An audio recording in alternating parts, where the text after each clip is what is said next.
The blueprint seemed foolproof. Childhood education flows into college, college into corporate employment, employment into a comfortable retirement somewhere warm. For decades, this conveyor belt carried millions toward the American dream. Parents followed it, their children followed it, and everyone assumed the next generation would too. That assumption just died, and I watched it happen from the inside. The traditional 40-year career isn't slowly eroding, it's experiencing catastrophic structural failure. As someone who spent years in investment banking pulling weekend all-nighters to impress partners who barely remembered my name, I can tell you what's replacing it isn't chaos. It's something far more deliberate, driven by workers who've done the math and realized the old equation no longer solves for a life worth living. Between 2020 and today, the workplace underwent emergency surgery without anesthesia. Quiet quitting morphed into quiet hiring, which collided with simultaneous worker shortages and labor gluts. These aren't isolated trends, they're symptoms of the same underlying disease. Companies desperately trying to resurrect business models that workers have already buried. The corporate ladder isn't broken, workers are simply walking away from it. Consider what's happening at the elite law firms, investment banks, and consulting houses that traditionally attracted the most ambitious graduates, the same firms that used to make fresh associates compete for the privilege of sacrificing their weekends. Junior lawyers who once scrambled to prove themselves by working 80-hour weeks are now declining extra assignments. When time-sensitive client work needs completion, associates who would have killed for FaceTime with partners are checking out at 5 p.m. This forces senior partners to either hire more staff or do grunt work themselves, a humiliation many haven't experienced since their own associate days. For anyone who's survived the hazing ritual of early career professional services, this reversal feels like watching gravity reverse. It's beautiful, it's unprecedented, and it's spreading faster than anyone in the C-suite wants to admit. The insurance industry discovered something even more troubling. Managers now have to convince their employees to accept promotions. Staff members are refusing senior positions, preferring roles where they can maintain work-life balance over climbing to positions that demand more hours for marginally better compensation. When workers fear promotion more than termination, the entire incentive structure of corporate capitalism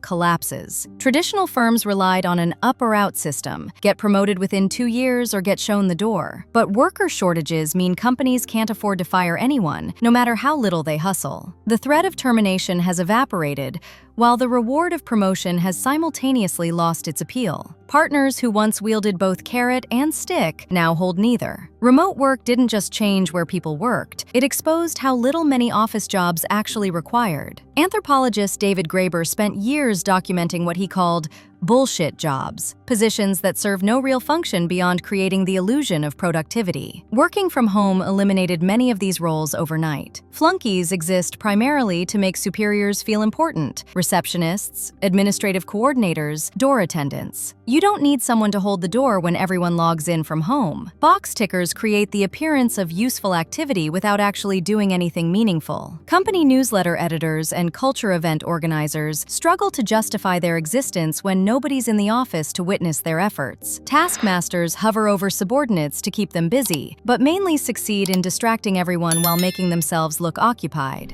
Video calls exposed how little these managers actually contributed. What survived were the essential roles. The duct tapers who fix everyone else's problems. Want job security? Become one. And the goons, corporate lawyers who exist primarily to defend against other corporate lawyers in an endless cycle of mutually assured employment. When remote work stripped away the performance theater of office culture, employees discovered something liberating. Their actual job duties consumed maybe 20 hours per week. The remaining time had been wasted on meetings that should have been emails and tasks designed solely to fill time. Now they had to decide what to do with those recovered hours. An internal survey by software firm Qualtrics asked 3,000 workers what they'd done with their newfound time. 40% said work had become less important to them. They filled extra hours with exercise, household projects, walks, sleep. 25% said work had become more important and sought additional responsibilities. But here's the kicker. 36% admitted their career ambitions had waned. Climbing the corporate ladder no longer interested them. These aren't lazy workers. They're smart ones who've run the numbers and reached an uncomfortable conclusion. The traditional career path is a losing bet. The financial math no longer works, and this is where it gets really frustrating for anyone who played by the old rules. Managers and senior executives traditionally earned more than their subordinates, but modern compensation structures have flipped this arrangement. A salesperson in tech, pharmaceuticals, or finance who takes on managerial responsibilities trades variable compensation for a fixed salary. Average sales performers can earn $250,000 to $500,000 annually through commissions, substantially more than mid-level managers in the same company. They carry no responsibility for underperforming team members, face no stress from managing difficult personalities, and control their own income through their own effort. Some cunning workers discovered an even better arbitrage, working 2 full-time remote jobs simultaneously for 2 separate salaries. Online forums now exist where employees share strategies for juggling multiple positions, with some claiming to manage 5 simultaneous roles. The workload and stress of operating 2 or 3 junior development positions, they report, still falls below what they'd experience in 1 senior development or team lead role. The compensation exceeds what they'd earn from any single promotion, and they gain insurance against layoffs, lose 1 job, still have 1 or 2 paychecks coming. Beyond the compensation calculations, entrepreneurship has never been more accessible.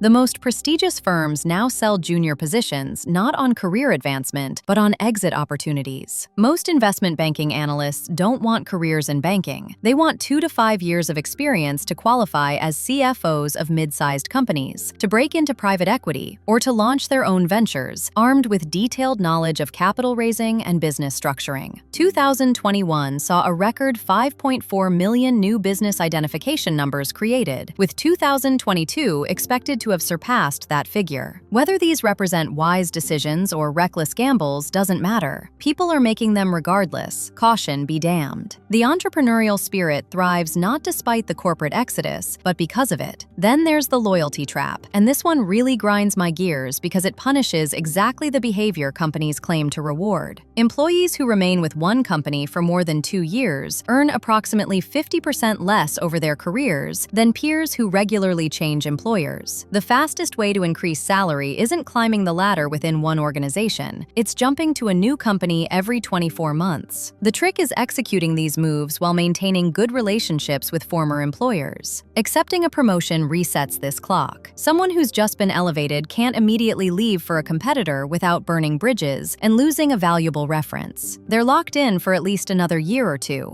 Workers who decline promotions preserve their optionality. They can leverage their experience anytime, secure a strong reference from the manager they've worked under consistently, and negotiate aggressively with their next employer. But perhaps the most profound shift is simply one of values. More workers are prioritizing mental health and free time over money and opportunity because remote work showed them there's more to existence than maximizing income. Many young employees have become disenfranchised after calculating they'll never achieve traditional milestones like home ownership or comfortable retirement, regardless of how hard they grind. So they're pursuing alternative lifestyles, video gaming, budget travel in converted vans, minimalist living that trade conventional success markers for immediate quality of life. All of this creates an existential crisis for corporations. Promotions represent the primary incentive large organizations use to motivate non-executive employees beyond doing the bare minimum to avoid termination.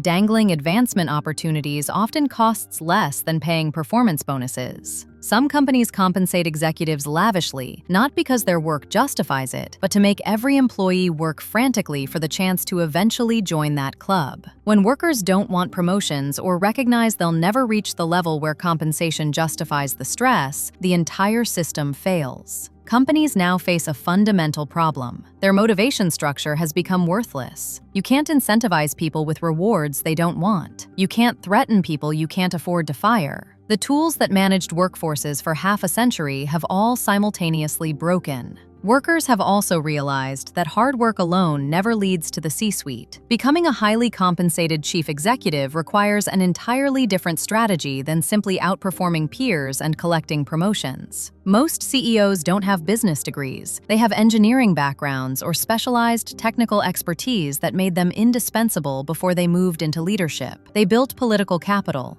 cultivated executive sponsors, and made strategic lateral moves that positioned them for eventual ascension. The traditional path of working harder than everyone else in pursuit of the next rung? That's how you become a burnt-out director who reports to someone younger who played the game more intelligently. The 40-year career served as the economic and social bedrock of the middle class for generations. Its collapse creates both danger and opportunity. Companies clinging to outdated incentive structures will hemorrhage talent to organizations that adapt. Remote work, flexible schedules, outcome-based evaluation, and compensation models that reward results over face time aren't perks anymore. They're minimum requirements for attracting capable workers. Employees navigating this transition face equally stark choices. The safety of a traditional career path is vanishing, but that doesn't mean everyone should abandon stable employment for entrepreneurship or multiple simultaneous jobs. What's required is brutal honesty about what you're actually earning, what you're sacrificing to earn it, and whether that exchange